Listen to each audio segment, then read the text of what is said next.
Selamat malam, perkenalkan nama saya Victor Gia, kelas 7C Teknik Informatika, di mana saya pada saat ini akan melaksanakan ujian tengah semester tentang metode Rorschach.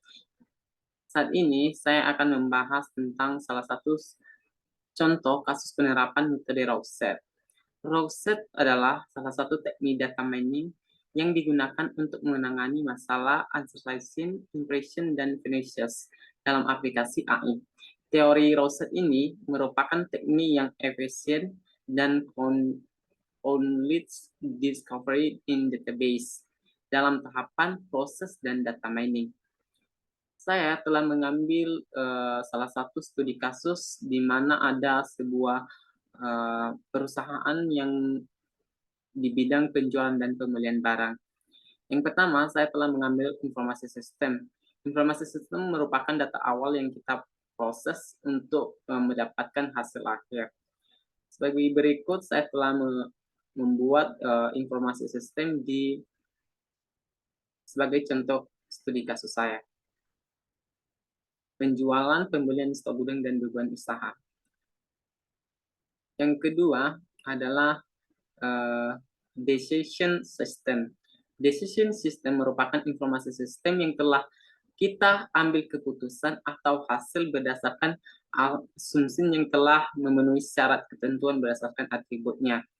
Dari 4E48 yang informasi sistem ini kita ambil keputusan untuk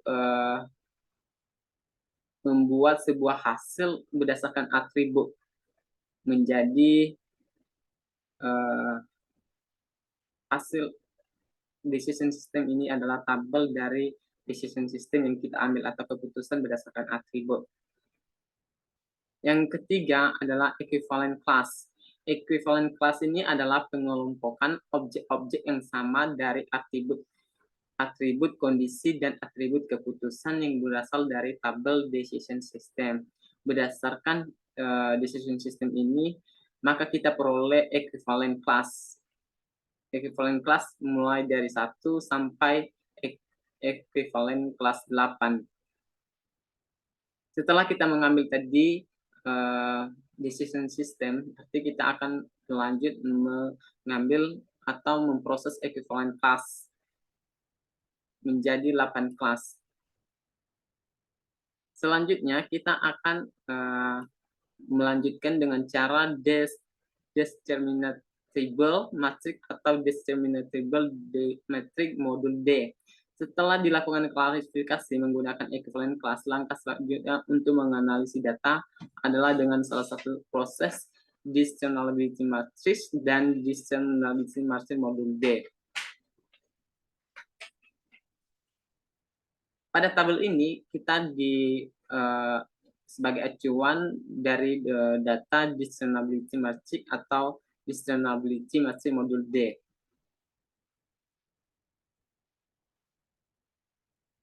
Untuk mendapatkan nilainya, mari kita akan membahas dengan tabel berikut. Contohnya, EC1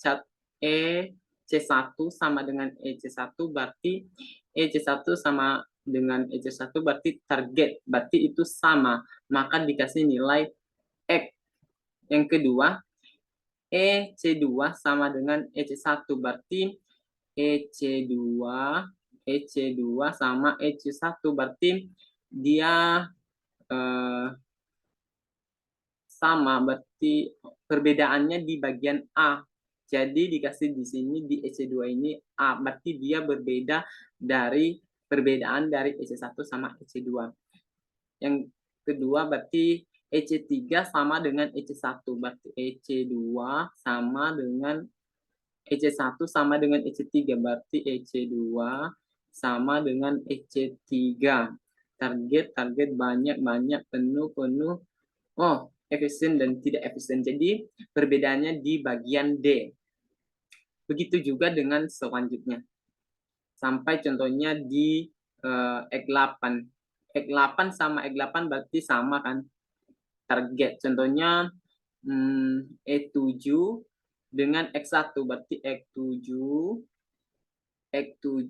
EC7 sama X1 berarti beda, berarti dikasih A, jadi beda di bagian A-nya atau akumulasi tabel A gitu.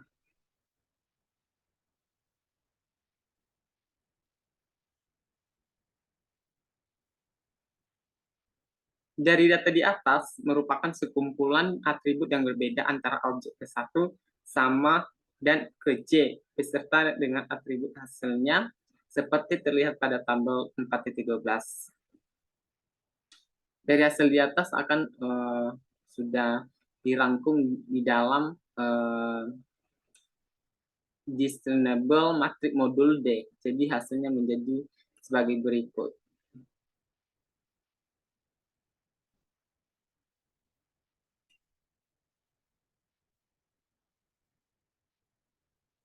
Nah, penulis menggunakan discernible matrix modul D ini sebagai acuan untuk melakukan proses reduction.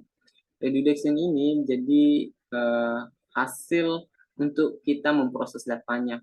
Contohnya EC1D, hasil D sama ini berarti hasilnya AD plus BD, CD plus DD. Maka hasilnya itu akan menjadi D1 plus A, maka jadi hasilnya menjadi D.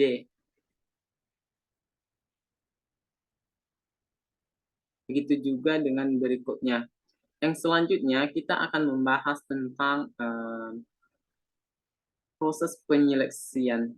Proses penyeleksian ini terkait dengan data yang kita udah dari data reduction tadi, penyeleksian.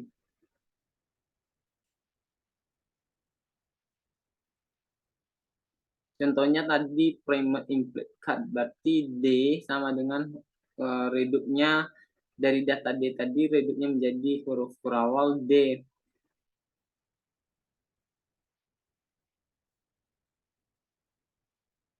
Dari hasil dari EC1 tadi sampai EC8 gitu. Yang keenam adalah general loss. Setelah didapatkan hasil reduction, maka langkah terakhir yaitu menentukan general rule-nya. Adapun general rule yang dapat dihasilkan dideskripsikan tabel 4.9, berarti tabel 4.9 dari proses ini. 4 proses penyeleksian. D sama dengan beban usaha. D dari tadi hasil pengelompokan tabel beban usaha D, berarti beban usaha.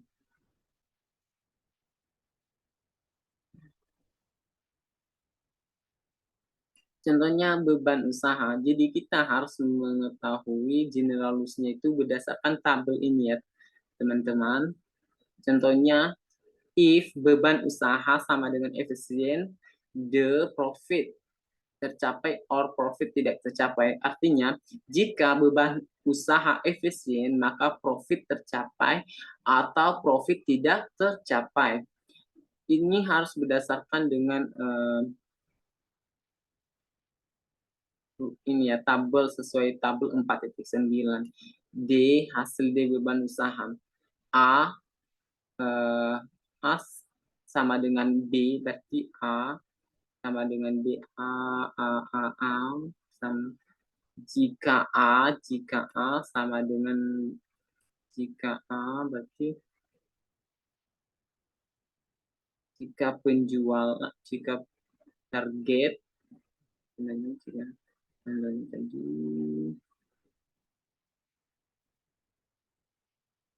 beban usaha berarti D. Jika beban usaha efisiensi the profit, berarti jika beban usaha efisien maka profit yang tercapai. Oh, kita tadi bahas tentang D, bagian D-nya aja itu tuh tentang beban usaha. Berarti jika beban usaha efisien the profit. Berarti apa tadi sesuai tabel 9 ya. I, A, B.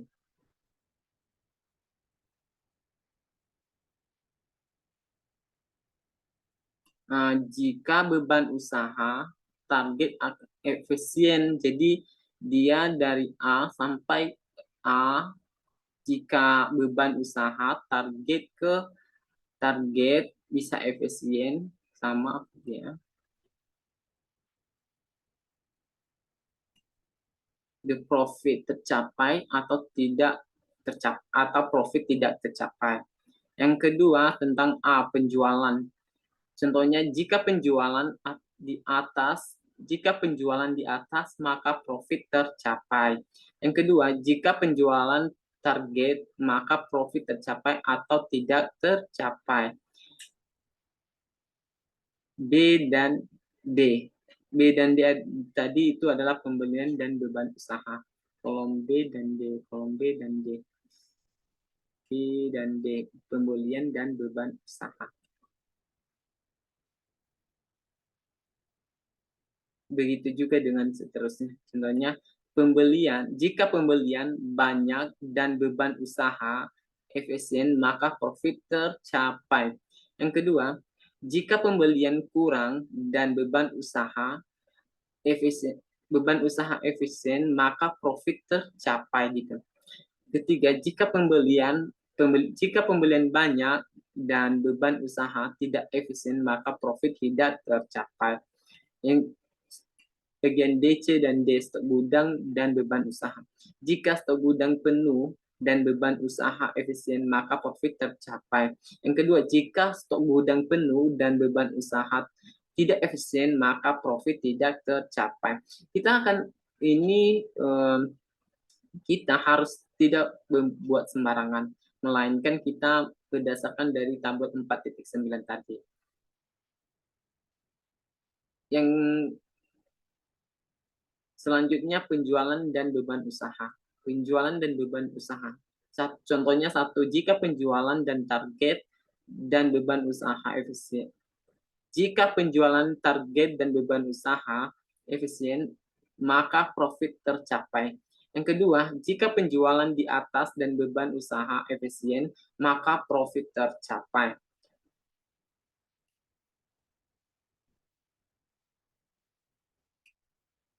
Selanjutnya, B dan C, pembelian dan stok gudang.